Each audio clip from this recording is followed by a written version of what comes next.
Donc juste avant de commencer sur cette table ronde, vous avez vu ce matin qu'on a commencé à être un petit peu plus réactif et proactif avec l'utilisation de WhatsApp, notamment parce que aujourd'hui, contrairement à hier soir, je suis du bon côté de la scène et donc je vois les questions.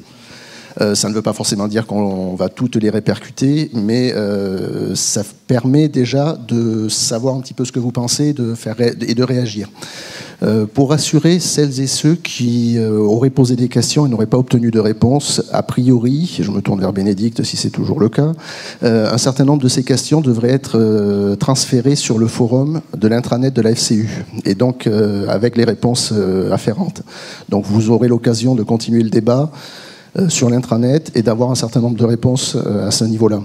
Par ailleurs, WhatsApp est un outil magique, mais légèrement virtuel. N'hésitez surtout pas à vous manifester. Évitez l'écrit, mais des signes de main, ça peut le faire, pour demander la parole éventuellement. Donc, cette deuxième table ronde, toujours la même thématique, mais on va boucler la boucle par rapport à ce matin où vous en étiez quand même sur quelque chose de très institutionnel sur la première partie. Là, on va un peu parler de cas, d'exemples concrets, qui seront considérés comme de l'innovation par certains et pas par d'autres. Je crois que c'est un petit peu la règle du jeu, et François Hanoc ou Jeff Panaclock pourront éventuellement reposer la question sur le sujet de ce qu'est l'innovation. Mais là, nous allons être un peu plus dans le concret, mais n'hésitez surtout pas, je le répète, à faire part de vos remarques, voire de vos expériences. C'est aussi l'enjeu de la matinée. Monsieur Hollard, nous allons commencer par vous. Bonjour. Bonjour. Est-ce que vous pourriez déjà présenter un petit peu Ovoteam, puisque moi j'ai découvert ça, peut-être que les locaux de l'étape connaissent parfaitement, mais je dois avouer que ce n'est pas forcément le cas de tout le monde. Alors. Donc la société Ovoteam, c'est une société qui appartient à un groupe qui s'appelle le groupe Avril, que peu de gens connaissent, et pourtant on est très proche du monde agricole, avec différents métiers, puisque le groupe appartient essentiellement à des agriculteurs et des fonds, et on a un objectif, c'est de valoriser la production des éleveurs tout au long des filières. Donc on part d'une graine, en général c'est du colza ou du tournesol, on va le triturer, ensuite on va obtenir soit ce qu'on appelle de l'énergie verte. Donc on va faire du diester. Quand vous achetez du gasoil, vous avez du diester à l'intérieur. Vous allez retrouver nos produits sous forme d'huile quand vous achetez une huile d'ossueur ou une huile... alors l'ossueur pour la partie colza et autres. On est aussi propriétaire de Puget. Et dans cette logique toujours de filière, on va prendre, une fois qu'on a trituré donc, nos graines et les tourteaux, le tourteau devient une matière noble pour un fabricant d'aliments en nutrition animale. Et on va continuer, je dirais, notre transformation pour alimenter des éleveurs qui ensuite vont donner, je dirais, des matières premières type de la volaille, des œufs, des poulets, et ensuite on va transformer ces produits. Donc en ce qui concerne l'activité filière œufs, on a deux gros métiers et deux grosses activités. La première, c'est la société Matine, que vous connaissez sûrement, qui propose un certain nombre de produits d'œufs. Et ensuite, vous avez un autre marché qui s'est développé depuis une vingtaine d'années, qui est l'ovoproduit. Et l'ovoproduit, c'est un œuf qui est dépourvu de sa coquille et auquel on a fait subir un traitement thermique. Alors ça va être une pasteurisation, ça va être une cuisson. Alors je vais vous donner quelques exemples. Quand vous allez dans un hôtel type Novotel ou autre, quand vous mangez un œuf brouillé, il y a très longtemps qu'ils ne font plus un œuf brouillé, on est là pour les fournir. On va amener des produits qui vont partir d'un œuf liquide, d'un œuf brouillé, un œuf poché, un œuf dur, des omelettes. Donc tout ce qu'on peut faire à partir d'un œuf, de la poudre, et ça pour les marchés de la restauration et de l'industrie. Merci. Et la raison de votre présence au-delà de l'agroalimentaire, finalement, c'est un projet personnel que vous avez Tout à fait. Donc moi, j'ai eu la chance de rentrer dans un groupe, s'il y a quelques Bretons dans la salle qui ont connu un groupe qui s'appelait le Andréglon Group, qui était un fabricant de nutrition animale en 1994 et qui souhaitait se développer dans le marché de la restauration, qui ne connaissait pas.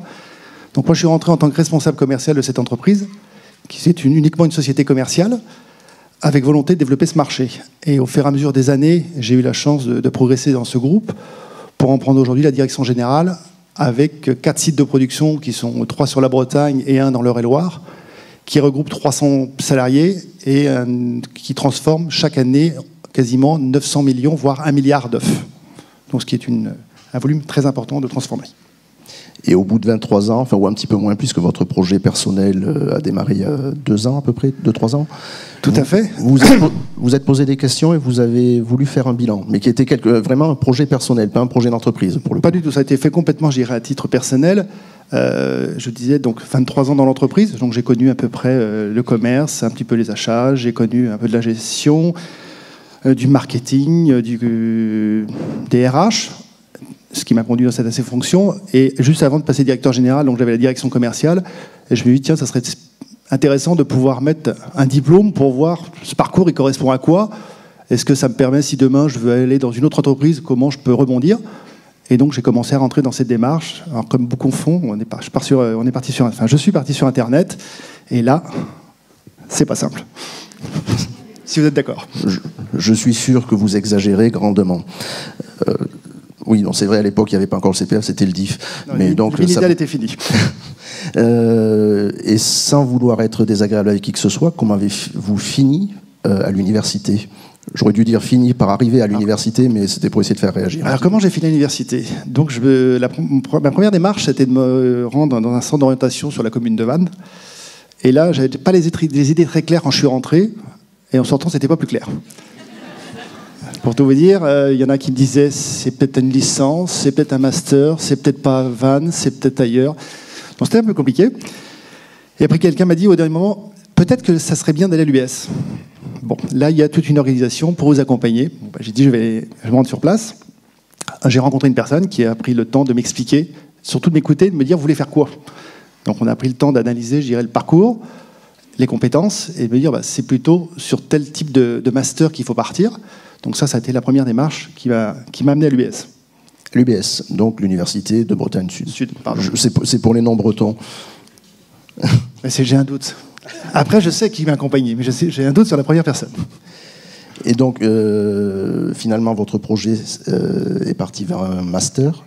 Tout à fait. Mais pas en formation classique présentielle, non. Mais via une VAE. Tout à fait. Et une VAE qui a été VAE intégrale. Une VAE intégrale. Donc, je tiens à remercier une personne qui est là, je ne sais pas où elle est précisément, Isabelle Lebriand, elle peut même se lever parce que je tiens à la remercier de tout le parcours qui a été fait ensemble. Je ne la vois pas. Où est-elle? Voilà, elle est là-bas. Je la remercie à double titre parce que avoir la volonté de faire une VAE, c'était déjà une première chose, en complément, je dirais, de mon activité. Et c'est surtout qu'elle m'a permis de cadencer, je dirais, tout le travail qui a eu lieu sur 2 ans. Parce que je pense que si je n'avais pas eu un accompagnement de ce type-là, je pense que j'aurais fait comme beaucoup de personnes, au bout de quelques mois, j'aurais arrêté. Donc je pense que c'est ce qui m'a vraiment motivé, c'est d'avoir cet accompagnement et ce repositionnement. On se voyait à peu près tous les 15 jours, 3 semaines, en se disant, mais est-ce que vous pensez que c'est vraiment ça? Et il y avait, j'irais, du travail à titre à domicile qui revenait en complément et ce qui a permis d'avancer étape par étape. Cet accompagnement, est-ce que ça a été juste un accompagnement, à la constitution d'un dossier VAE et quelque chose de très formel, ou est-ce que ça a été un accompagnement qui vous a permis ou amené aussi à vous questionner sur vos pratiques et fondamentalement, on va dire, sur votre projet professionnel? Non, ça a été un questionnement, je dirais, très régulier, puisque moi j'avais établi avec Mme Briand, j'avais dit, voilà, moi les modules sur lesquels je vais travailler, on les a identifiés ensemble. Et donc, sur chaque module, à chaque fois, il y avait une remise en question. Et ce que j'ai trouvé très intéressant, c'était que quand vous êtes plutôt, entre guillemets, autodidacte, vous êtes toujours, j'irais, dans l'action. Et je pense que l'intérêt sur chaque module, c'était de revenir en arrière en disant, OK, j'applique telle théorie depuis des années, c'est quoi derrière ça? Et donc, tout le travail était intéressant à faire derrière. D'un point de vue personnel, donc vous avez validé le master. Je vais vous laisser redonner l'intitulé parce que j'ai peur de l'avoir mal pris. Même moi, je vais vous dire, des fois, je m'en souviens plus. Alors, commerce et vente, parcours marketing, vente PME, PMI. Gagné, c'était bien ça. C'est bon, j'avais la totale. Vous l'avez validé en VAE intégral. Oui. Est-ce que d'un point de vue personnel, il y a des suites qui sont prévues pour vous ou pas aujourd'hui, pas encore? Pour l'instant, non, puisque comme je disais, quand j'ai commencé, j'avais une direction commerciale. Maintenant que j'ai pris la direction générale, je suis très occupé, donc je voulais venir aujourd'hui, absolument, mais c'est vrai que le temps est compté. Par contre, comme vous l'avez dit, vous êtes aussi directeur général. Est-ce que dans cette fonction, votre expérience a changé finalement la perception que vous pouviez avoir de l'université, voire du dispositif VAE?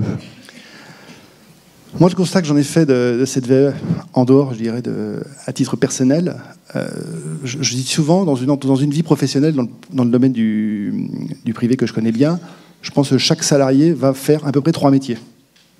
Que ça soit dans la même entreprise ou dans plusieurs entreprises, mais il y a à peu près 3 métiers. Donc je pense que systématiquement, nos salariés se posent tout le temps des questions en disant « j'ai évolué dans l'entreprise, est-ce que vraiment j'ai les compétences ?» Donc je pense que ça a un intérêt d'orienter de nombreux salariés. Moi, je sais que lors des entretiens individuels professionnels, systématiquement, je leur pose la question, mais est-ce que tu crois qu'il ne serait pas temps de te poser des questions, si demain tu veux faire autre chose, de valider déjà ce que tu sais faire? Et je pense que c'est une démarche qui devrait être plus généralisée. Donc, quelque part, votre parcours aurait tendance à prouver que et la VAE et l'offre universitaire gagnent à être connus. Oui. Mais je pense que c'est dans les deux sens. Je pense que nous, on a besoin, en tant qu'entreprise, de mieux connaître. Et je pense que les échanges qu'on a pu avoir avec Mme Le Briand, c'était de dire qu'il faut aussi que nous, on ouvre, en tant que professionnels, les entreprises. Parce que je pense que tant qu'il n'y aura pas un lien encore plus fort, je pense qu'on n'arrivera pas à se comprendre. Et quand vous dites ouvrir les entreprises, c'est à chaque entreprise de faire, ou finalement, il y a des lieux qui pourraient être facilitateurs ou des instances type MEDEF? Non, je pense que déjà, nous, on a convenu, notamment à la fin de la VAE, c'était de dire, on n'a pas encore fixé la date, mais on va y arriver. Je sais, il y avait je crois qu'il y avait 400 personnes au niveau de l'UBS qui étaient convenues de venir, et je pense que c'est intéressant de faire tout le tour de l'entreprise et de comprendre comment on est organisé, parce que tous les jours, les entreprises évoluent. Les organisations d'il y a 10 ans ou il y a 15 ans n'ont plus rien à voir. On parle de centre de services partagés, enfin plein de choses différentes, et je pense qu'on a intérêt à, nous, si on récupère par la VAE, il faut que nous aussi, on accepte de donner en tant qu'entrepreneur.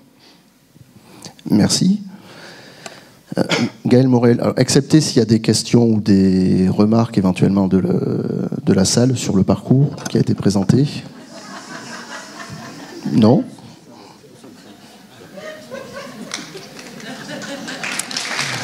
Alors, nous avions éventuellement prévu un jeu de rôle, mais je vais laisser Emmanuel, avec ses dessins, rectifier le manque de parité. Hein. Je pense que ce sera plus simple à gérer.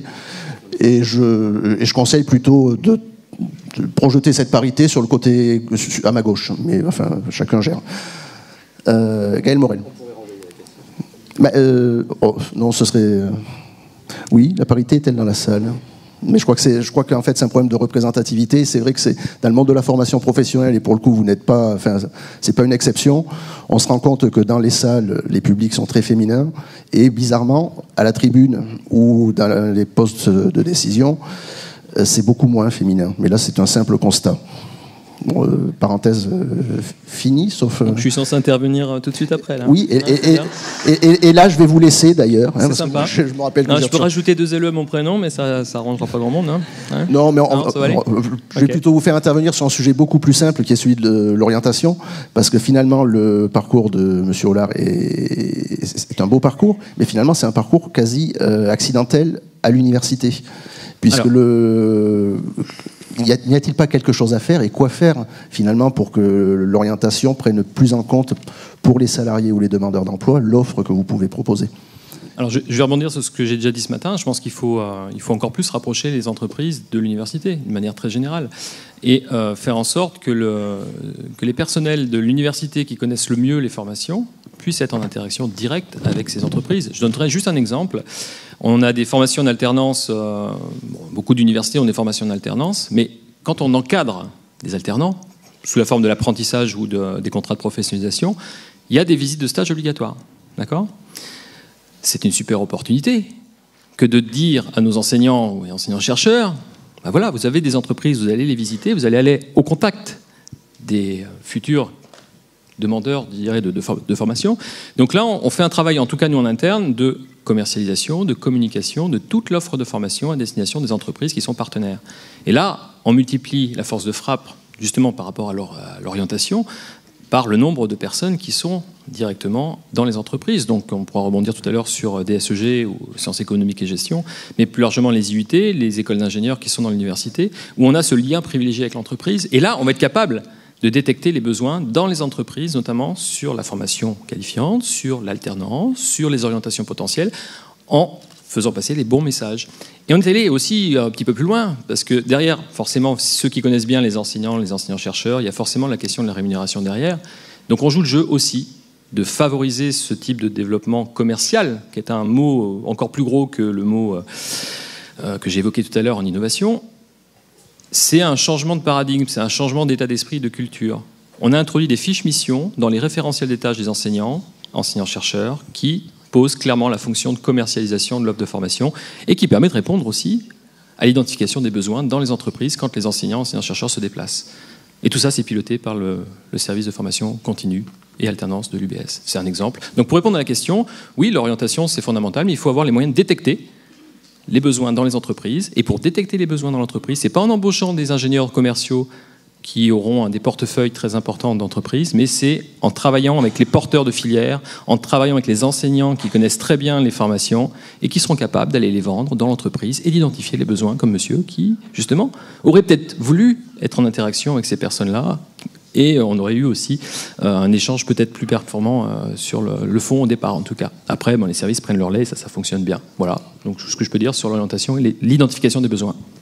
Et juste pour boucler la boucle, parce que j'ai peut-être pas été assez clair sur la première table ronde, on est bien toujours dans le sujet de l'innovation, à mon sens, mais l'innovation avec un S, à savoir en termes d'organisation et de positionnement pour vous, université. Je vais juste rebondir sur ce que vous dites, parce que effectivement, après on va passer sur un autre sujet, mais tout à l'heure j'ai WhatsAppé au moment où vous êtes intervenu, c'est le mot entreprise n'est pas un gros mot, bien évidemment. Le mot commercial n'est pas un gros mot non plus. Alors, la dimension commerciale, elle est déjà dans toutes les personnes qui sont en face de nous. Elle est aussi chez les enseignants et les enseignants-chercheurs. Alors, c'est compliqué. Moi, j'ai eu l'occasion... Pas chez tout le monde, hein. Pas tous. Hein. Non, mais je dis, elle devrait être aussi dans le cadre de toutes les relations qu'on a effectivement avec les entreprises. À DSEG, on a imaginé cette année, par exemple, dans le cadre justement des contacts en matière de stage, d'offrir un mug à toutes les entreprises quand on les rencontre. Et sur le mug, on a mis le numéro de la taxe d'apprentissage. Et Gaël est là parce que Gaël a participé à ce travail-là avec nous, avec Patrick Lemestre et Christine Gillet. Je peux vous dire qu'il y a des enseignants qui le font, il y a des enseignants qui le font pas. Voilà.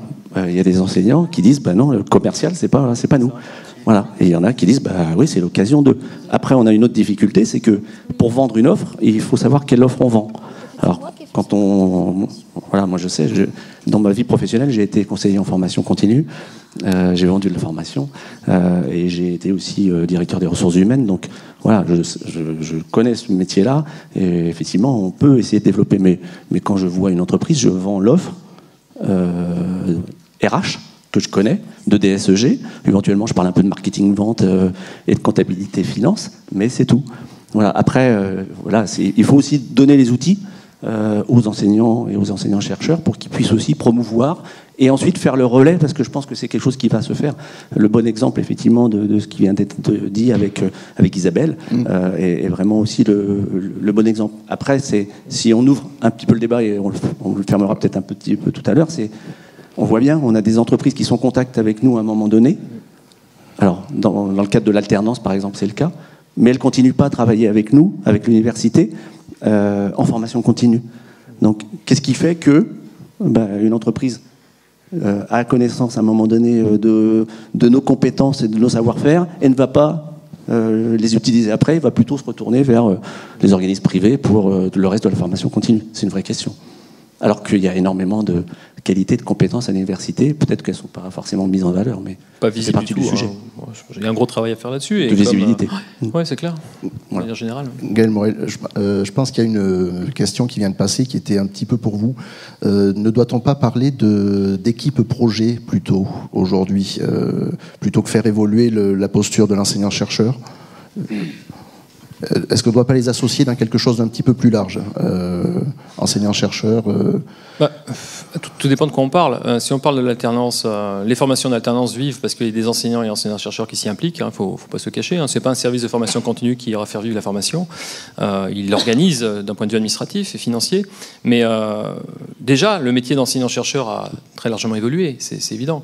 Maintenant, si on veut aller au-delà, vraiment aller au-delà de ce qu'on sait faire aujourd'hui, en tout cas chez nous, il faut qu'on arrive à inscrire dans les fiches des postes, dès le recrutement des enseignants-chercheurs dans les universités, une mission de formation continue qui soit clairement définie. Voilà, avec des enjeux en recherche. On essaie de travailler là-dessus. Pour juste donner un exemple, on a lancé un travail avec le VP Recherche sur l'identification de toutes les compétences des enseignants-chercheurs dans les labos. Voilà. Et ça va nous aider à construire ce fameux catalogue de compétences plutôt qualifiantes pour le mettre à disposition des entreprises, à condition qu'on soit capable de faire le relais entre cette matière grise qu'on va pouvoir vendre et les entreprises. Et c'est là que nos ingénieurs commerciaux vont faire le boulot, pas sur l'alternance, sur le qualifiant. Donc il faut bien dissocier les processus entre le qualifiant d'une part, qui effectivement va impacter la fonction de maître de conférence ou de prof d'université. Et il y a un changement radical, encore une fois, de paradigme, on évolue.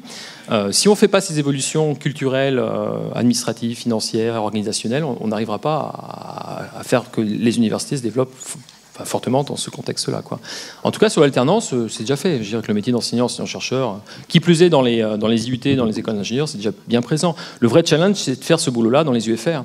Les UFR sciences, les UFR lettres, sciences humaines et sociales, où on sous-estime le potentiel de développement de la formation continue. Et pourtant, on est un exemple de belle réussite dans ce domaine-là. Maintenant, il faut encore une fois casser les codes et être innovant réellement dans la pratique, qui dépasse la pratique pédagogique, qui doit aller s'inscrire dans la pratique organisationnelle également, quoi. Voilà. Monsieur Baudouin, vous vouliez rajouter quelque chose? Non. Oh, c'est dommage. Alors, après. Alors, avant de passer justement à votre expérience sur les RH en temps partagé, j'avais une dernière question, à la fois pour vous, pour commencer, Monsieur Morel, mais aussi pour la salle. L'expérience, Monsieur Hollard, c'est sur de la VAE. Est-ce qu'aujourd'hui, alors qu'on va fêter les 15 ans de la VAE, qu'il y a un projet de décret qui est attendu depuis déjà plusieurs mois, qui est censé toiletter le dispositif, est-ce qu'on est encore dans un cadre réellement innovant lorsque l'on met en place des parcours de VAE, que ce soit VAE intégrale ou VAE complété par une formation? Tout dépend de la définition encore qu'on donne de l'innovation, hein. Pour moi, il y a 3 niveaux. L'innovation plutôt cosmétique. On vient mettre un sparadrap sur quelque chose qui existe déjà. L'innovation plutôt incrémentale. On essaye d'améliorer le produit de formation. Et l'innovation de rupture. Pour répondre à la question, on est plutôt dans l'innovation cosmétique. Voilà. La VAE, je pense que s'il y en a qui ne sont pas d'accord, il ne faut pas hésiter à me faire signe. Je pense que la VAE, c'est très lourd à gérer pour les universités. Très, très lourd. Si on parle en plus de rentabilité, c'est compliqué. D'accord, la notion temps passé et puis retour sur investissement, c'est compliqué, mais on est dans le cadre du service public. Voilà. Donc on a une obligation de répondre à cette mission-là. Maintenant, l'innovation en tant que telle, il faut qu'elle soit plus, de mon point de vue, dans le numérique, dans la formation à distance, etc. Je donne juste un exemple. Demain, un ingénieur de production qui vient nous voir pour passer une VAE partielle ou complète, je parle plutôt du partiel, hein, eh bien, il faut qu'il puisse suivre des modules de formation qui viendraient compléter les exigences qui ont été prescrites. Comment aujourd'hui on accompagne ces personnes-là, sachant que la pression temporelle est importante, les contraintes de production sont importantes et que c'est difficile de libérer des ingénieurs ou des personnes à former de manière très générale. Donc il faut impérativement passer par le numérique et la transition passe par ce niveau-là. Donc la VAE, c'est pas de mon point de vue une innovation en tant que telle, mais la manière dont on va répondre demain aux besoins de formation dans le cadre des VAE peut être innovante. Je dis bien peut être innovante. Parce qu'encore une fois, le numérique c'est beau, c'est bien, dans l'absolu, mais tant que nos enseignants-chercheurs ne seront pas appropriés ces techniques via les services universitaires de pédagogie et du numérique, on n'y arrivera pas. Parce que l'enseignant-chercheur, aujourd'hui, on parle d'heures complémentaires, on parle de publications, on parle de critères de production, etc. Il faut être capable de combiner tous ces objectifs qui, à un moment donné, peuvent être contradictoires. Voilà. Donc la VAE, c'est de mon point de vue pas une innovation, mais tout ce qui est autour peut contribuer à l'innovation. Je ne réponds pas à la question. D'accord. Alors, juste avant de prendre les questions, enfin certaines questions ou remarques WhatsApp, je serais assez intéressé de savoir si tout le monde est d'accord dans la salle sur le côté non innovant de la VAE, si je peux me permettre de le traduire comme ça. Non, aucune réaction? Vous êtes d'accord que la VAE est entrée dans les mœurs et qu'aujourd'hui, il n'y a plus de débat sur le sujet? Je vois une tête qui se hoche. Je vous amène le micro. Bon, désolé, ça tombe toujours sur le même, mais premier rang, et c'est le seul qui semble vouloir réagir. Madame Aubert. On va voir. Le président. Non, vas-y, Anne. J'aime bien contredire le ministère. C'est moi qui distribue la parole. Vous me laissez la parole, président? Non, je disais que pour la VAE, je pense qu'il y a une marge pour améliorer la prise en charge des candidats à la VAE. Il y a des réflexions qui sont actuellement en cours dans le cadre du décret VAE qui va sortir au 1er octobre prochain. Après, justement, tout le travail qui est fait au sein des établissements sur la démarche compétences, l'identification de blocs de compétences qui va s'en suivre, devrait fortement faciliter la VAE. Et au risque de me répéter par rapport à ce que j'ai dit ce matin, enfin tout à l'heure, je reste intimement persuadée que la VAE devrait être systématique quasiment avant toute inscription en formation. Là, ça va hurler, oui, c'est lourd. La validation d'acquis et d'études. On est d'accord, on englobe tout. On englobe tout. Mais à nous de mettre en place, justement, puisqu'on va bénéficier de référentiels nationaux, en tout cas pour les diplômes nationaux, on devrait beaucoup plus facilement faire le parallèle avec le parcours des personnes et ces référentiels, ce qui devrait nous faciliter les démarches, diminuer les temps de prise en charge, etc. Il y a aussi une réflexion nationale, interministérielle, sur la mise en place de portefeuilles de compétences, peut-être pas nationaux, mais en tout cas interopérables, où les gens pourraient, au fur et à mesure de leurs expériences, capitaliser justement sur ce qu'ils ont fait, les pratiques, les activités, et donc les compétences acquises. Donc tout ça mis ensemble, on devrait pouvoir travailler beaucoup plus facilement et en tout cas répondre à cette demande. Bien. Alain veut peut-être rajouter quelque chose ? Non, je veux dire autrement les choses. D'abord, rappeler quand même que la VAE est un dispositif très innovant dans nos établissements il y a 15 ans. Puisqu'on a tous eu des difficultés à faire admettre que c'était une voie de certification comme une autre. Et on a eu beaucoup de questions sur est-ce que finalement un diplôme VAE, c'est le même diplôme que si on l'avait obtenu par l'AFC, l'AFI ou l'apprentissage. Donc je pense que c'est un élément innovant, pas simplement parce que c'est une... Oui. Majoritairement, alors évidemment. C'est-à-dire qu'il s'exprime moins. Donc ça veut dire que la contradiction existe encore, mais je veux dire, on a bien avancé. Donc c'est un élément innovant et je pense que nous n'en serions pas là, c'est-à-dire à réfléchir à l'approche compétence sans la VAE, ou du moins on aurait beaucoup plus de difficultés à mon avis d'avancer sur ce terrain-là, l'idée de découper évidemment les certifications en blocs de compétences. Donc il faut se souvenir de ça et aussi constater que ça a répondu à une demande, on a eu un exemple de certification complète par la VAE, et qu'on a considéré à l'époque que probablement les VAE partiels étaient plus une situation, un constat d'échec par rapport à la certification totale, qu'un moyen d'aller vers la certification via des prescriptions. On est en train de changer, je dirais, nos logiciels pour conserver le parcours de VAE comme certification totale, et il faut évidemment le conserver, mais aussi se dire que ça peut s'inscrire dans des logiques de parcours vers la certification dès lors que nos diplômes seront découpés en blocs et que chacun des blocs correspondant à des compétences pourra être validé d'une manière séquencée si nécessaire. Je pense que c'est ça la grande évolution de la VAE des 15 prochaines années, c'est-à-dire de la systématiser à l'entrée dans une logique de positionnement dans un parcours et de reconnaissance de compétences acquises.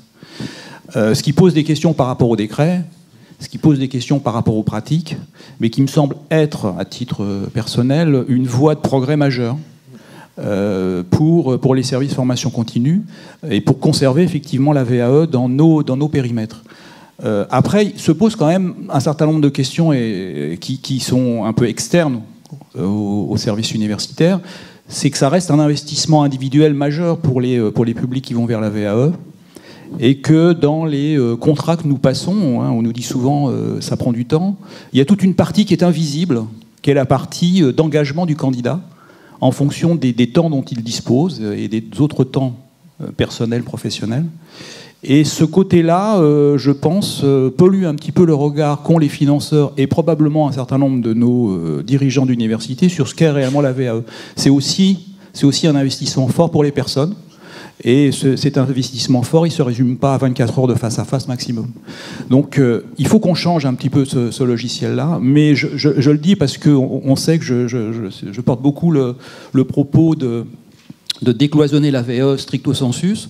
Je reste absolument persuadé que c'est un élément d'innovation certes, sur les 15 dernières années, mais c'est l'élément qui va nous permettre d'innover plus facilement dans la logique de parcours. Et ça, c'est un enjeu fort pour nous tous, et pour nous tous prestataires, mais aussi pour la société et les acteurs économiques et les salariés et les demandeurs d'emploi. Merci. Il y avait une autre demande de prise de parole ou non? Alors la deuxième question qui est posée est intéressante. La difficulté, c'est de trouver quelqu'un pour y répondre. Y a-t-il eu une étude réalisée pour comprendre les attentes des porteurs de projets de formation en matière d'innovation? Est-ce que vous avez cherché à faire une étude de ce type sur l'UBS ou êtes-vous au courant d'études qui aient pu être menées sur le sujet? Chaque chose en son temps, on essaye déjà de se réorganiser, hein, d'accord. Et après, mais effectivement, il faudrait qu'on fasse ce travail-là, c'est une certitude. C'est peut-être même pas moi qui le ferai, ce travail-là. Oui, alors après ça, je vais poser la question. Non, c'est complexe, il faut trouver les ressources, et c'est vrai qu'en tout cas, je pense que tous les services de formation continue sont très très chargés, et trouver le temps de faire un travail de fond, d'enquête, d'études, d'analyse, sachant qu'il y a déjà plein d'études, d'enquêtes et d'analyses qui sont faites par ailleurs, ça complexifie un peu le processus. Mais je ne dis pas qu'il ne faut pas le faire. Il faut qu'on soit en capacité d'eux, et aujourd'hui, on n'est pas en capacité d'eux. D'accord. Et concernant la première remarque, sauf erreur de ma part, elle fait écho à un certain nombre d'autres qui ont été passées lors de la précédente table ronde. Mais là, à la limite, il faudrait avoir des représentants de la CPU éventuellement pour savoir ce qui est réfléchi aujourd'hui en termes de mutation interne et d'évolution des métiers au sein de l'université. Je ne suis pas persuadé que quelqu'un puisse répondre aujourd'hui sur la table ronde. Ou dans la salle d'ailleurs, si quelqu'un se le sent. Sinon, je propose qu'on continue. Monsieur Vitoria, Monsieur Bauduin. Éventuellement, vous avez un petit film qui présente ce que vous avez fait, et puis derrière, on attaque sur le... Bon, si c'est un film de vacances, par contre, merci de l'arrêter. Les vacances de Philippe. J'espère que c'est le bon. Vous êtes intéressé par la gestion des ressources humaines et vous voulez un travail riche, intéressant et varié tout en restant sur votre territoire, alors vous êtes fait pour le Master 2 RH de l'Université de Bretagne Sud avec spécialisation en temps partagé. La RH à temps partagé, c'est simple. D'un côté, j'ai une entreprise qui a besoin d'un RH mais qui n'a pas les moyens de le payer à temps complet. De l'autre, j'ai une autre société qui a besoin d'un RH mais pas toute la semaine. Eh bien, avec les deux, je crée un emploi sûr en CDI à temps complet sous l'égide d'un groupement d'employeurs. Aujourd'hui, plus d'1 millier de salariés travaillent déjà de cette manière en Bretagne et c'est une solution d'avenir car elle répond aux besoins de nos territoires, aux besoins des TPE et PME et c'est une belle opportunité pour se construire une carrière riche et variée en toute sécurité. À Vannes, l'Université de Bretagne Sud propose donc pour la première fois en France à des étudiants RH de vivre cette expérience à raison d'1 semaine de cours par mois et de 3 semaines dans 2 entreprises à temps partagé grâce à notre réseau implanté de Brest jusqu'à Nantes. Vous pourrez, si vous le souhaitez, effectuer une partie de votre alternance en grand groupe et en PME. Vous allez donc multiplier les expériences et apprendre 2 fois plus de choses. Et pas de panique, car vous serez suivi et accompagné par des référents DRH à l'université, en groupement d'employeurs et en entreprise. À l'issue du master, votre CV est déjà bien fourni et vous pouvez donc postuler à un poste de RH classique ou à un poste de RH à temps partagé. Pour vous inscrire à ce Master 2, il faut donc avoir l'esprit ouvert, de la curiosité, de bonnes capacités d'adaptation, savoir changer de casquette sans avoir peur et avoir effectué de préférence un Master 1 dans les domaines du droit, du management, de la psychologie ou des sciences sociales. Tous les renseignements sont sur ce site, alors en septembre, à Vannes et Kenavo. Tout a été dit.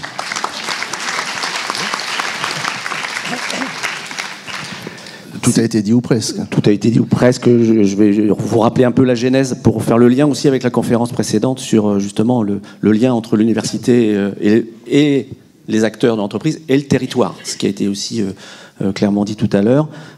Si vous voulez en savoir un petit peu plus aussi, je vous conseille sur Internet, vous tapez Floriane Lejoly, L-E, plus loin, J-O-2-L-Y, UBS. et vous allez avoir la vidéo d'une étudiante de l'année dernière qui était en temps partagé avec Venetis et qui est toujours à temps partagé aujourd'hui. Donc allez, je vous conseille d'aller voir aussi la vidéo pour avoir un exemple concret qui traduit ce qui a été dit là. La genèse, c'est que le Master 2 RH à Vannes existe depuis les débuts des années 2000. Et en 2013, il y a 2 enseignants-chercheurs, Sébastien Le Gall et Gwenaël Poilpot-Rocabois, qui se sont dit, mais comment on peut faire pour permettre aux TPE, aux petites PME, d'intégrer la fonction RH, parce qu'on pense que la fonction RH a une valeur ajoutée dans l'entreprise. Voilà, on pense ça, on n'est pas obligé de le partager, mais en tout cas, nous, on le pense vraiment. Et pas uniquement dans les grandes entreprises. Voilà, dans les grandes entreprises, la fonction RH existe. Dans les petites et les moyennes entreprises, c'est un peu moins vrai. Donc la question, c'est comment on peut ancrer ça. La réflexion de Gwenaël et de Sébastien, elle vient aussi que ce sont des enseignants-chercheurs qui réfléchissent beaucoup sur les questions de territoire. Voilà, ils ont une vraie réflexion en matière de recherche sur ces questions-là. Et à un moment donné, en fait, cette réflexion-là fait écho à un acteur local qui s'appelle Venetis, Franck Delalande, le patron de Venetis à l'époque, auquel a succédé Philippe Vitoria aujourd'hui. Et ils se disent, oui, c'est vrai, il y a ce besoin-là. Donc, comment on fait? Comment on peut essayer d'innover, effectivement, en matière d'offres RH? Et donc, ils ont décidé de lancer cette offre au niveau du Master 2. Alors, c'est toujours, là, j'anticipe la question, c'est toujours une innovation aujourd'hui, parce que, pour vous dire, hier, j'ai été contacté par un journaliste d'entreprise et carrière qui me dit on est en train de réfléchir sur un papier sur les nouvelles formes d'emploi des RH, et on s'est aperçu qu'il y avait une seule offre de formation en matière de RH à temps partagé, c'était à Vannes. Voilà. Alors, c'est pas sans complexité, puisqu'il faut trouver des candidats et des candidates, il faut trouver les entreprises, mais en tout cas, c'est un vrai sujet de comment on fait le lien entre l'entreprise, le territoire et la formation. Et je termine en disant, en plus, et là aussi c'est pour faire le lien avec la conférence précédente, on demande à nos Masters de RH à Vannes chaque année d'organiser une conférence. Cette année, la conférence était sur le digital RH, sur les innovations en matière de digital, et la conférence, elle se réalise en lien avec le club entreprise de Vannes. Donc là aussi, il y a une vraie passerelle avec l'entreprise et le monde de l'entreprise à travers ce Master 2 et à travers l'université. Voilà. Je passe la parole à Philippe. Si je peux juste synthétiser, finalement, vous avez fait évoluer l'offre de formation en RH pour répondre aux besoins économiques des entreprises et du territoire. Oui, pour répondre, alors, si ce n'est aux besoins, en tout cas à une approche qu'on imagine, nous, comme étant importante pour les entreprises. La question après, c'est est-ce que ça correspond vraiment à un besoin et comment on peut sensibiliser notamment ce tissu de PME, parce qu'en fait, le besoin, pourquoi on en parle, c'est parce que la Bretagne, les Pays de la Loire, la Normandie, enfin, je prends la Bretagne en particulier, voilà, on a des entreprises dans le monde rural, des PME et beaucoup de TPE, et que le besoin RH, pour nous, il est important aussi dans ces entreprises-là. Mais c'est pas aussi facile que ça. Une mauvaise esprit demande si la prise en charge est partagée. C'est du contrat de professionnalisation? Oui, elle est partagée avec les OPCA, qui financent. Et puis, bien sûr que la prise en charge, elle est commune à l'ensemble de tous ces partenaires-là. Vas-y, Philippe. Ça se passe plutôt bien. Le dispositif, c'est du contrat de professionnalisation? C'est du contrat de pro. C'est du contrat de pro, et les OPCA sont très sensibles. En fait, c'est du collectif, et tout ce qui est collectif marche bien, et même pour les financements.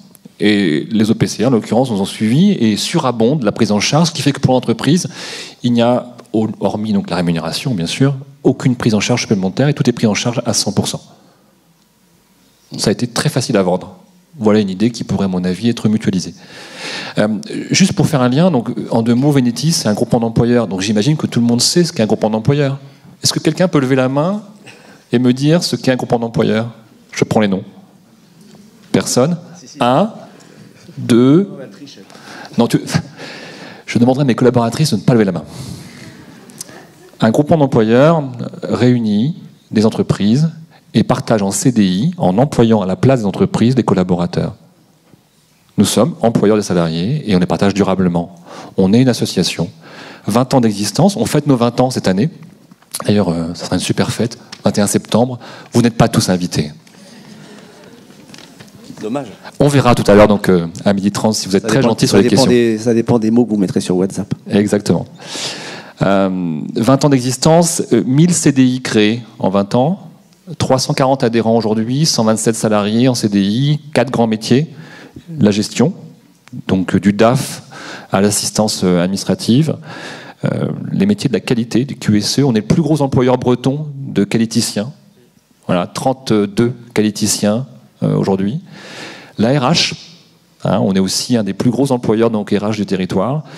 Et puis, pour finir, les métiers de la communication et du marketing. 4 grandes familles. Et puis, j'espère que cette année, on va développer les emplois industriels. C'est un des salons. Je passe des messages managériaux à ma collaboratrice. Excusez-moi. Oui. Ici, de l'autre côté de la salle. Oups. Pardon.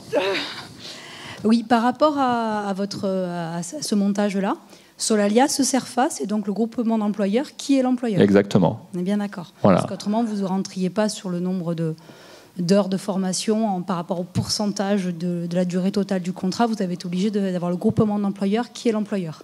Exactement. En fait, nous sommes le seul employeur et on apparaît sur le contrat de pro comme l'employeur unique. Et après, on va facturer le temps passé des collaborateurs en temps partagé, ce qui nous permet de financer en fait le salaire et puis bien sûr la prise en charge éventuelle des frais de formation. Sur combien d'OPCA vous êtes actuellement? Alors, nous, une seule. Notre chouchou, c'est l'Opcalia. D'accord. Est-ce que l'Opcalia est là? C'est bête parce que j'aurais fait une super pub pour l'Opcalia. J'adore l'Opcalia.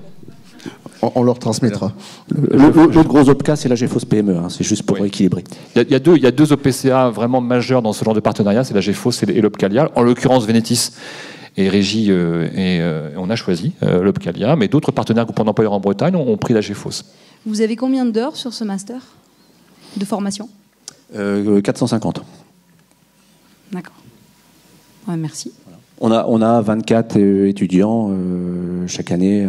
Alors, on a la particularité à l'UBS de Vannes d'avoir une licence pro RH en alternance, un master 1 RH en alternance, on est parmi les seuls à l'être en France, et un master 2 RH en alternance. Alors, juste des choses vraiment très concrètes. Pourquoi on a fait ça, en fait? Pourquoi? C'est quand même important comme question. Donc, sans parler à la place de l'UBS, il y a un maudit intérêt marketing. Enfin, on parle de commercialisation, on parle de commerce, mais au départ, il y a une stratégie. Et la différenciation, c'est vraiment un élément déterminant. Et je pense que ce qui fait le succès de cette formation, c'est qu'elle est différente des autres. Elle a un angle RH, certes, mais temps partagé. Et en fait, on attire beaucoup de candidats qui, très peu, vont pratiquer réellement le temps partagé. Dans une promo sur une vingtaine d'étudiants, il y en a peut-être 2, 3, 4 qui sont réellement chez nous, chez Venetis, en temps partagé. Par contre, l'attractivité, donc, je pense, de ce master est clairement d'afficher une spécificité. PME et temps partagé. Pour Venetis, quel intérêt? Vous êtes un employeur, j'ai besoin d'attirer les meilleurs chez moi. Et être associé à la fac, à un master, c'est un effet d'image extrêmement important. C'est valorisant. C'est valorisant de travailler avec la fac. J'ai pas de R&D, on est 130 salariés, j'ai pas les moyens de faire de la recherche et développement. Quel est le seul endroit où en France on peut encore, pour pas très cher, avoir une image R&D? La fac. La fac, vous n'êtes pas cher. Ça va changer. Alors ça va changer, paraît-il. Non. Monsieur Picard est toujours là. Et je pense qu'il faudrait rappeler Monsieur Le Jolivet du MEDEF également. Je rebondis juste par rapport à ce que dit Philippe. C'est pour nous aussi, c'est nos étudiants, ils nous disent mais quelles sont les entreprises qui sont derrière vous? Voilà. Quand on vient chez vous, est-ce qu'on va avoir une entreprise? Est-ce que vous avez des partenaires? Est-ce que voilà. Et alors, effectivement, on a des étudiants qui font du temps partagé pendant la formation, mais on a aussi des étudiants qui disent on va faire un master de RH à temps plein dans une entreprise. On en a dans le groupe Povo Team, Avril. Ils ont aussi l'envie, à l'issue de la formation, de faire des RH à temps partagé. Donc l'idée, c'est de donner aussi l'envie à nos étudiants d'aller vers cette fonction-là dès leur début de carrière à temps partagé. Donc poursuivons donc le déroulé de la compréhension des besoins et des motivations. Il faut être un peu pragmatique.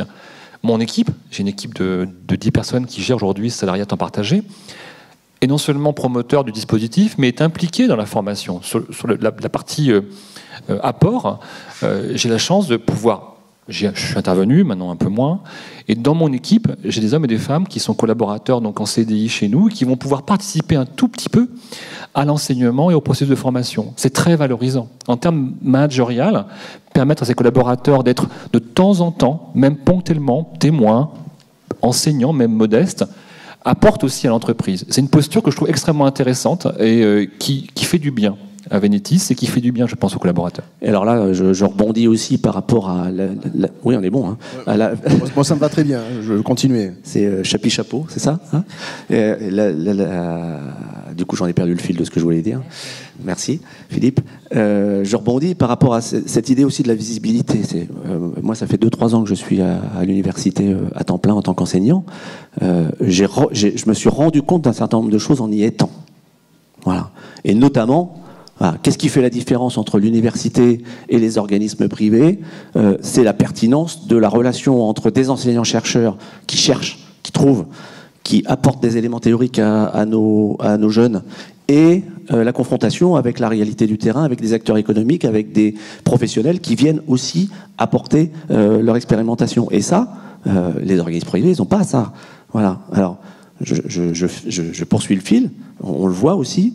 On a des jeunes cette année. On a des jeunes qui étaient dans des organismes privés.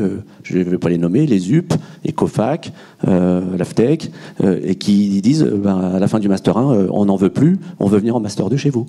Voilà. Et du coup, il y en a une qui va venir chez nous, par exemple. Moi, je trouve ça dommage. Pourquoi ils ont fait ce choix-là?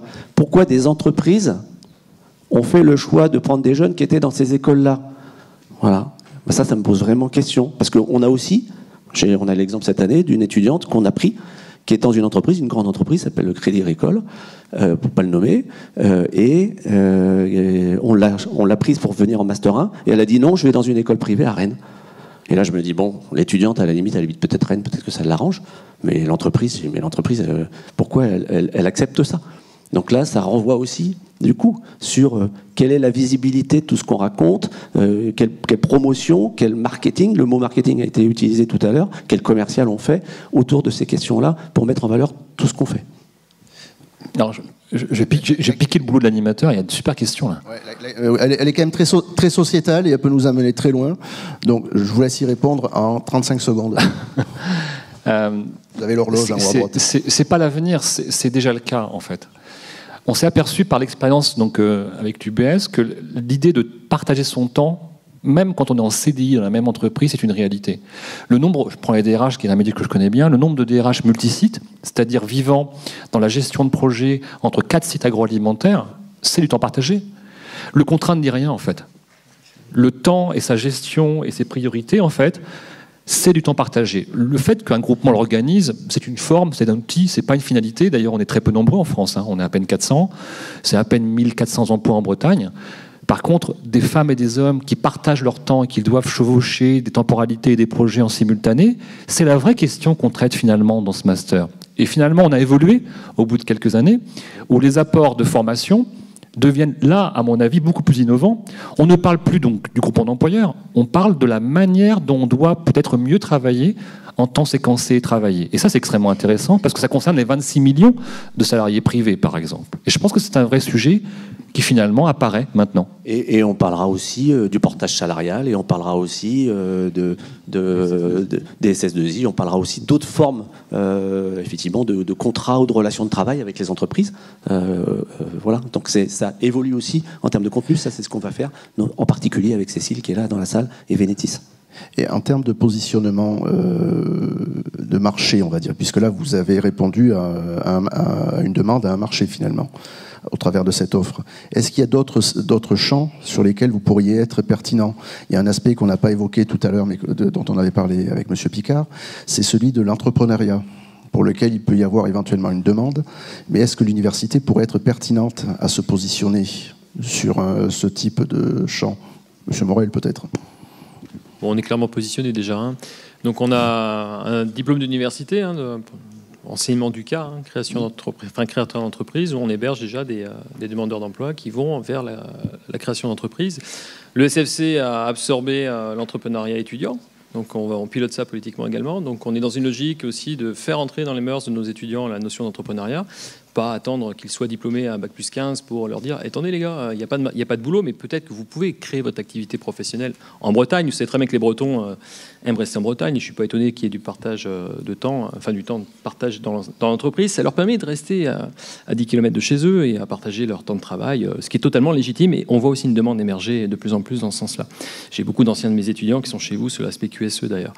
Voilà. Et donc je pense que c'est important d'avoir l'entrepreneuriat, que l'université s'en saisisse, c'est ce qui est déjà le cas très largement à l'UBS. Et je pense qu'on n'en fait pas encore assez, mais voilà, on a des incubateurs d'entreprises, on a des juniors entreprises qui font déjà la facturation client, etc. Donc oui, on est dedans.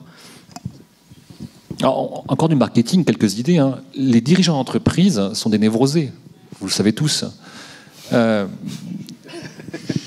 Ils n'ont pas créé leur boîte toujours pour des bonnes raisons, mais en tout cas, souvent, c'est la personne la moins formée de l'entreprise. On a des obligations de formation qui sont réduites maintenant et ô combien simplifiées, mais la personne qui se forme le moins dans l'entreprise, c'est le dirigeant. Et je ne parle pas donc de ceux qui veulent créer une entreprise ou de ceux qui sont au chômage et qui pourraient la créer. Je parle d'à peu près 5 millions de personnes qui, tous les matins, font un truc assez magique, qui est de piloter la vie du monde au travail, quoi. Et sincèrement, ils ont besoin d'aide. Hein. Et il y a beaucoup d'organismes privés, syndicaux, qui réfléchissent sur la formation du dirigeant. Et je pense qu'une des grandes idées, je ne sais pas si ça peut être lancé dès maintenant, c'est de travailler sur ce sujet-là avec eux et de leur proposer une reconnaissance, des temps de formation, un travail profond sur ce sujet-là, parce que je pense que c'est vraiment aujourd'hui des parents pauvres. Et ils ont bien besoin de formation, sincèrement. Je rejoins tout à fait. Je pense qu'il y a un sujet sur lequel, en tant que chef d'entreprise, on va être amené tous les jours, c'est sur le respect et le droit.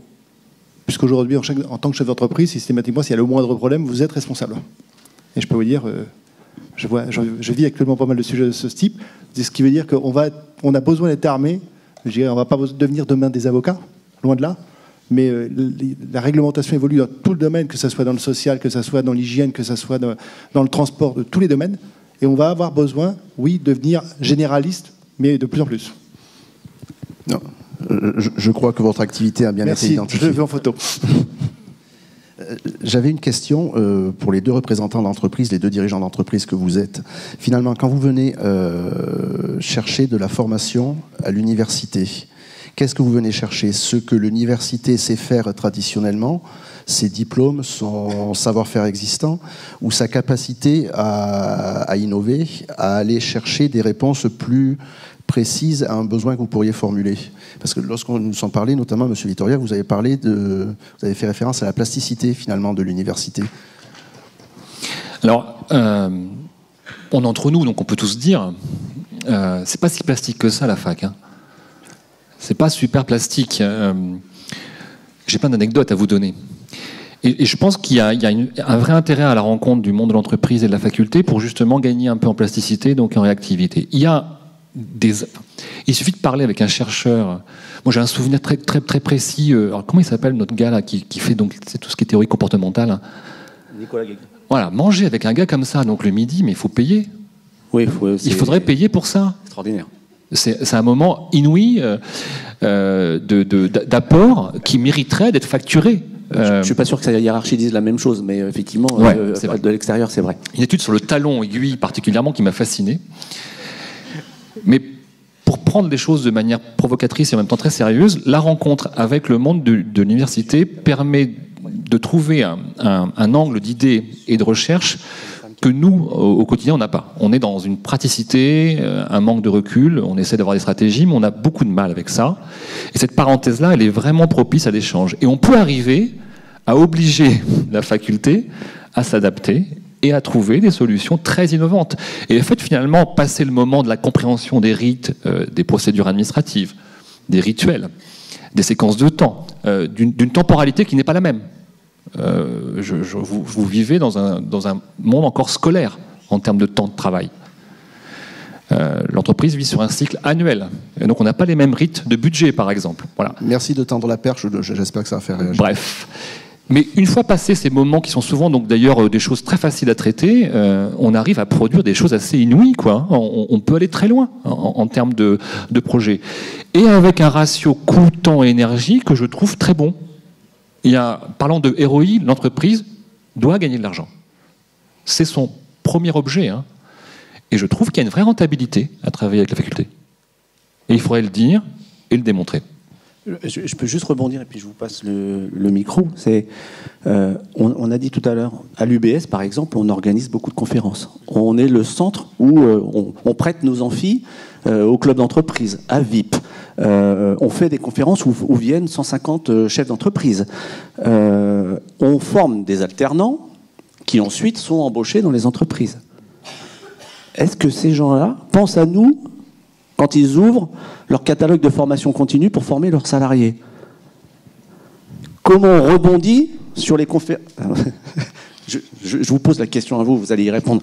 Comment on rebondit sur toutes ces opérations qu'on fait pour aller, je vais dire, chercher de la taxe d'apprentissage, ne serait-ce que ça. Je reviens sur le sujet, mais c'est quand même un vrai sujet. Pour aller, effectivement, mettre en valeur toutes les compétences de nos enseignants-chercheurs, tout ce que vient de dire Philippe. Alors, je souscris forcément à ça. Voilà. Qu'est-ce qu'on fait, effectivement, aussi de ce point de vue-là? Je pense que là aussi, on a un certain nombre d'opportunités qui nous sont données. Est-ce qu'on les... J'ai un petit recul par rapport à ça, donc vous me direz, mais voilà, est-ce qu'on va vraiment... Est-ce qu'on profite bien de ces sujets-là? J'en suis pas si convaincu que ça. Une suggestion, créer des espaces permanents de rencontres entre universités et entreprises. Où finalement, par rapport à ce qui a été dit tout à l'heure, il faudrait peut-être faire tomber des préjugés de part et d'autre sur les attentes ou les difficultés à bouger. Oui, oui, et puis à un moment donné, ils mettent en face du sonnant et du trébuchant. C'est-à-dire qu'à un moment donné, voilà, il faut que ça nous rapporte de l'argent. Monsieur Hollard. Non, je pense qu'en effet, il serait nécessaire d'avoir beaucoup plus d'échanges, de toute manière, entre entreprises et toute la partie formation. Je pense que là, il y a un besoin. Mais moi, je pense qu'il faudrait peut-être même imaginer donner des supports. Parce qu'en général, quand vous avez une certaine carrière, vous dites, tiens, maintenant, moi, c'est ce que j'ai fait, j'ai dit, entre guillemets, je vais asseoir un diplôme sur un parcours. Est-ce qu'il ne faudrait pas inverser? Et c'est plutôt aller voir des personnes qui sont à un niveau, je ne sais pas, on va prendre un technicien et lui dire, voilà, ça fait 10 ans que tu es dans tel poste, et nous, on est persuadés que tu as les compétences, et peut-être avoir des grilles d'évaluation à présenter à ces personnes-là en leur disant, tu pourrais aller plus loin parce que tu as toutes les compétences, et là, le type de formation que tu pourrais faire et d'accompagnement que tu pourrais trouver avec des universités et autres. Je pense que c'est de prendre l'effet, mais à l'envers. Là, on est plutôt en train de dire, tu as le diplôme, enfin, tu as le niveau, je te donne un diplôme. Faisons l'inverse. Comment on va te faire grandir? Parce que j'insiste bien, toutes les techniques évoluent, et on a besoin de faire grandir nos collaborateurs tous les jours. On voit bien, moi, j'ai des salariés qui sont assez anciens et qui nous disent, mais quand je suis rentré, il n'y avait pas d'ordinateur, et mon job, c'était de faire quelque chose de répétitif tous les jours. Et aujourd'hui, on dit, écoute, je suis désolé, mais la partie répétitive, c'est un robot qui va le faire. Donc déjà, tu oublies. Puis maintenant, on va te mettre un ordinateur. Puis on va te parler de logiciel. Et on voit bien que les gens, s'il n'y a pas de formation, malheureusement, on va laisser des gens, entre guillemets, sur le carreau. Et je pense qu'on a besoin de les faire grandir. Monsieur Morel. Moi, je pense que tout ce qui est processus VE, VAP, etc., ça va dans ce sens-là. Donc, l'université, normalement, est en capacité de répondre à ces besoins-là. Après, la vraie difficulté, c'est d'anticiper les besoins prospectifs qui sont à venir et qui ne sont pas encore imaginés. Et là, il y a un vrai travail à faire. Maintenant, l'université, de manière très générale, doit être en capacité de répondre à cela. C'est pour ça que les blocs de compétences arrivent maintenant sur la table. Mais je rappelle une chose, c'est que les blocs de compétences, c'est déjà implicitement en place dans certaines composantes, notamment les IUT, l'école d'ingénieurs, quoi. Notamment parce qu'il y a un programme pédagogique national qui est déjà associé en bloc de compétences. Donc maintenant, un salarié qui veut venir se former parce qu'il veut évoluer, il faut que ce soit une stratégie d'entreprise clairement affichée, clairement communiquée à l'université pour qu'on ait des passerelles et des relais. Puis derrière, on accompagne avec les porteurs de filières, encore une fois. Hein. Donc le lien, pour moi, il est tripartite. Donc on a l'entreprise, le service de formation continue qui est relais, mais surtout les porteurs de filières qui devront être alertes sur les besoins d'entreprise. Et là, je rebondis sur une remarque qui a été faite tout à l'heure, c'est que comment on fait pour faire en sorte de mieux fédérer, c'est le réseau des anciens étudiants, quoi. Donc en Bretagne, on a quand même des étudiants qui sont bien implantés en Bretagne aussi, mais pas qu'en Bretagne. Hein. On va aussi à l'étranger, c'est-à-dire en dehors de la France, mais aussi à Paris, à Marseille, etc. Okay. Donc ça veut dire qu'il faut qu'on soit en capacité de créer nos réseaux. Certaines formations fonctionnent très bien, parce qu'il y a des réseaux d'anciens étudiants très très puissants qui s'est construit. Ce réseau s'est construit d'année en année.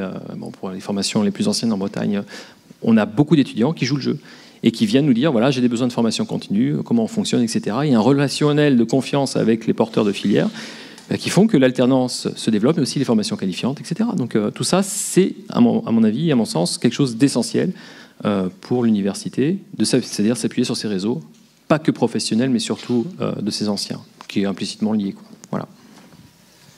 Et peut-être pour revenir, sans trop se projeter, aujourd'hui, quels sont ou quels seraient les points forts que l'université devrait mieux ou plus valoriser en termes de réponse à la chaîne emploi-formation? Son expertise. Ses compétences. Ses compétences, sa valeur ajoutée, adossée à la recherche. Je le dis clairement, quoi. Voilà. N'allons pas sur le terrain des autres formateurs qui feront ça beaucoup mieux que nous. Et voilà. Encore une fois, je le redis, nous sommes une université, et ce qui nous différencie, c'est l'originalité des formations, mais aussi et surtout la recherche. Voilà. Avis partagé par les clients, utilisateurs que vous êtes?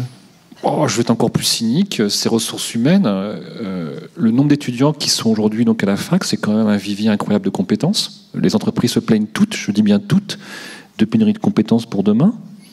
Donc ce capital humain là, il est chez vous, il est chez vous. Enfin, ça continue bien sûr, mais en formation initiale.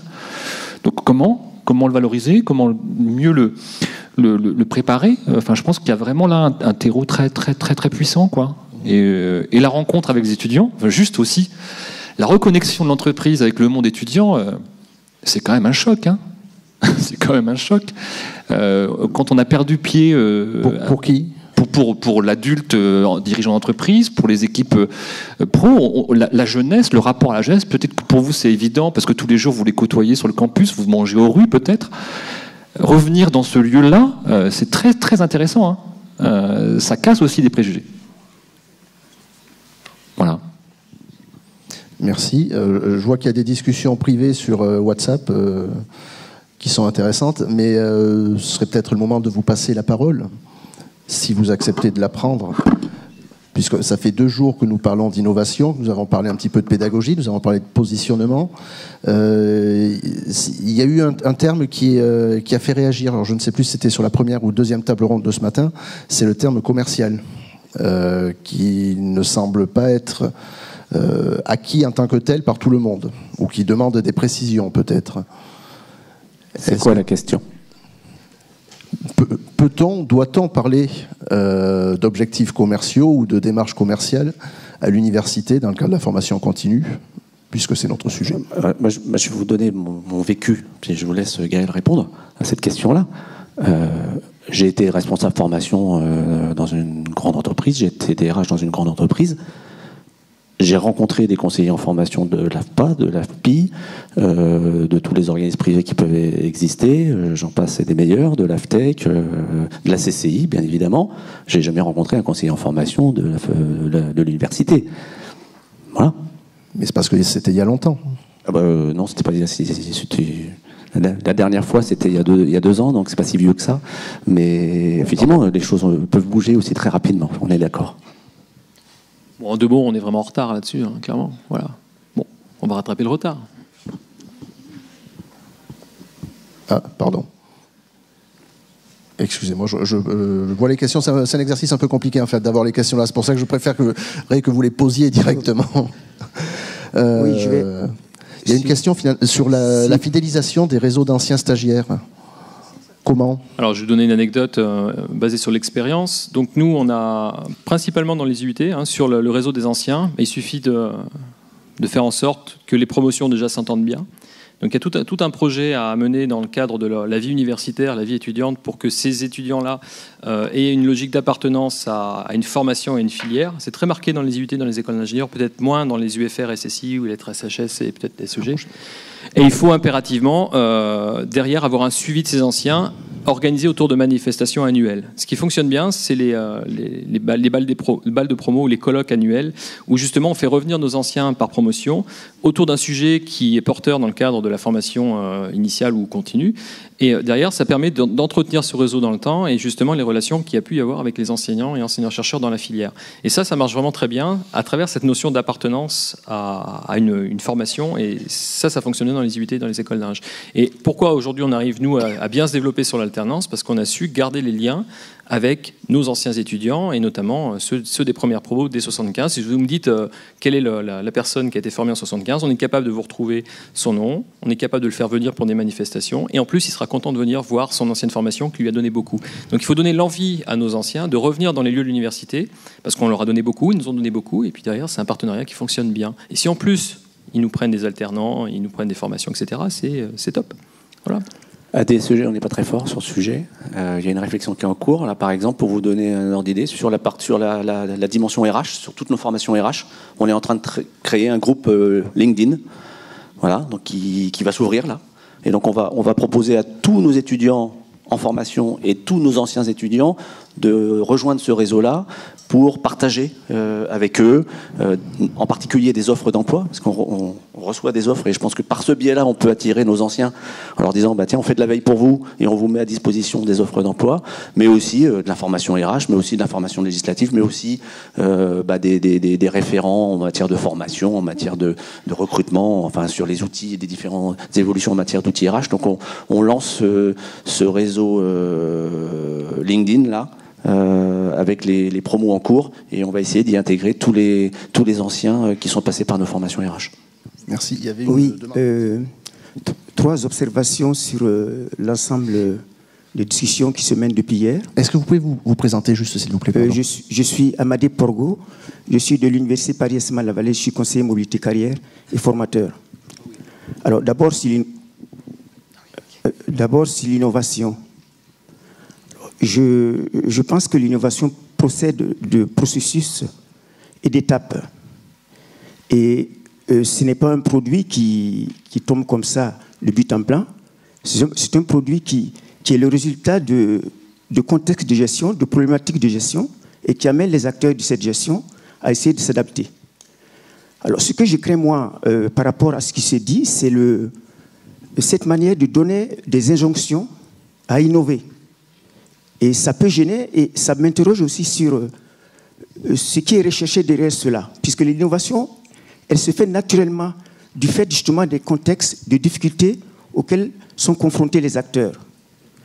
Donc j'espère que c'est pas l'injonction d'innovation n'est pas un alibi pour ne pas justement donner les moyens à ceux justement qui agissent tous les jours et qui, et de leur action, procèdent d'innovation que peut-être il convient d'interroger et de structurer pour qu'il y ait un certain échange sur ces innovations, mais bien évidemment, les innovations se font tous les jours dans les services.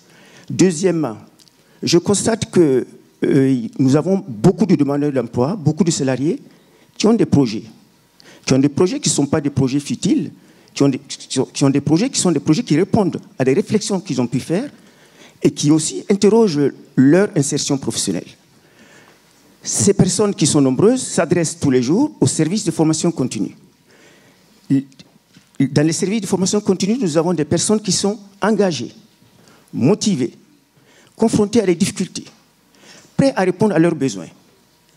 Et quand il faut répondre à ces besoins de formation, on constate qu'il y a un ensemble de difficultés insurmontables. Donc, n'y a-t-il pas là à essayer de travailler aussi à mettre une cohérence face à ces difficultés-là? Et pour terminer, c'est aussi demander aux législateurs de stabiliser un peu les choses. Parce qu'on constate qu'on n'arrête pas avec ces lois une sorte d'euphorie au niveau législatif, une certaine hystérie, j'ai envie de dire, qui fait qu'il est difficile de trouver un contexte stable pour travailler. Là également, ce sont ces 3 volets que moi j'interroge et qu'il convient aussi d'investir pour permettre que réellement les acteurs de la formation continue puissent bénéficier d'une certaine stabilité, parce qu'on ne peut pas travailler dans un contexte de perpétuel changement. Merci. Merci. Alors, je ne pense pas que ça appelle de réponse, mais aux réactions éventuelles. Non? Moi, juste une petite, mais Philippe me dira, j'ai pas l'impression que dans l'exemple qu'on est donné, on soit dans l'injonction d'innovation. Voilà. Mais voilà, si ça a été perçu comme ça, je ne crois pas que c'était le sens de notre intervention, en tout cas. Une autre question ou intervention? Sinon, beaucoup d'échanges a priori sur WhatsApp autour des modalités ou des moyens de mieux fédérer, notamment les alumni, c'est comme ça que l'on prononce, pour le béotien que je suis. Est-ce qu'il y a des choses à améliorer, à pousser plus loin peut-être aujourd'hui, ou finalement le dispositif en lui-même Moi, je pense que c'est une question qui peut être posée à la salle, hein, à mon avis. Hein. Nous, on a déjà... la salle se cache derrière WhatsApp. Ouais. L'innovation a des aspects très positifs et quelques autres un petit peu plus négatifs lorsqu'on cherche à faire parler les gens. Sinon, je prends les noms qui sont sur la liste. Non ? Pour fédérer, je le redis, je pense que nos anciens, c'est vraiment les étudiants, c'est quand même la matière première de notre... étudiants sous un statut X ou Y, salarié, etc. Il faut fédérer les personnes autour d'un projet commun, et la formation est ce projet commun.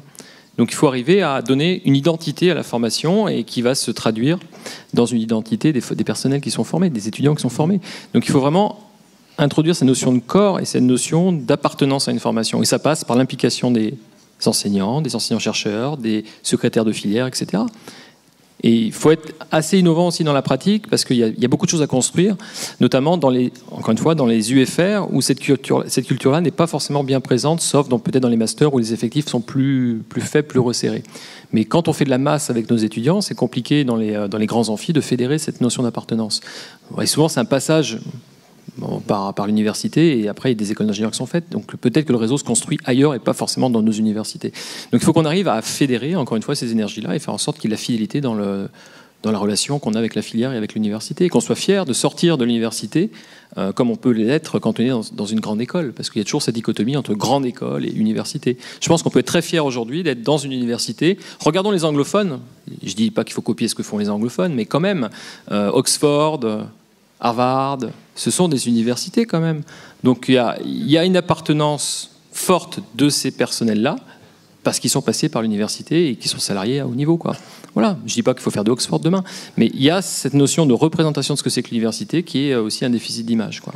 Est-ce que l'innovation à trouver ne serait pas en termes de représentation et d'image renvoyée par l'université? Nécessairement, mais c'est tout ce qu'on a dit ce matin, ça contribuera à faire que l'université sortira son épingle du jeu, quoi. Voilà. Et il y a peut-être aussi un élément, là aussi on peut poser la question à tout le monde, c'est la question de la vie étudiante. Ouais. C'est cette question de... on voit bien, quand on va dans une école de commerce, quand on va dans certaines... Fédéré. Voilà, ouais. Ça bouge, ça vit, il y a de la... Et sans doute que cette vie, ce mouvement qu'il y a pendant les études, il perdure derrière, dans la relation avec l'école, dans la relation avec les anciens, et dans etc. les promotions. Et dans les promotions, etc. Donc c'est vrai qu'il y a peut-être aussi à interroger aussi, mais je crois que ça se fait, la vie étudiante. Merci. Est-ce que quelqu'un souhaite intervenir sur cet aspect de la fédération finalement des énergies, des anciens, des énergies en interne à l'université pour mieux valoriser ce que vous faites et ce que vous savez faire? Non? Bon, Gaël, je crois que nous avons fait le tour de la question.